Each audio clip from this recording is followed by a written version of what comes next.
आपण पाहत आहात RK न्यूज, बातमी तुमची, आवाज आमचा। माधुरी हत्येचा विषय हाय पॉवर कमिटीकडे आपल्या नांदणी संस्थान मठानं अतिशय चांगल्या पद्धतीनं आमचे वकील सन्माननीय मनोज पाटील यांनी अतिशय चांगल्या पद्धतीनं मांडण्याचा प्रयत्न केला आहे। पेटानं काही अंशी त्याला विरोध करण्याचा प्रयत्न केला आहे, पण गेल्या जवळजवळ 2 महिन्यापासून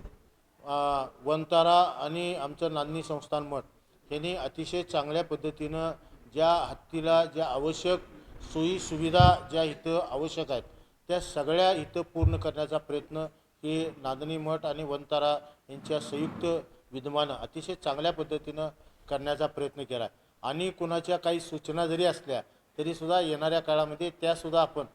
कारण हा जैन समाज हा आयुष्यावर आधारलेला समाज असल्यामुळं कुठल्याही प्राणीमात्राला त्रास होऊ नये ही खबरदारी ह्या समाजाच्या मूळ तत्वात असल्यामुळं येणाऱ्या काळामध्ये त्याही सगळ्या चुका दुरुस्त करून माधुरी हत्ती लवकरात लवकर यावी अशा दृष्टीनं आमचे प्रयत्न चालू आहेत। परवाच राज्याचे मुख्यमंत्री आदरणीय देवेंद्रजी फडणवीस साहेबांनी या पहिल्या दिवसापासून माधुरी हत्ती ज्या दिवसापासून वंताराकडे हस्तांतरित झाली त्या दिवसापासून आदरणीय मुख्यमंत्र्यांनी ह्या विषयामध्ये लक्ष घातले। परवाच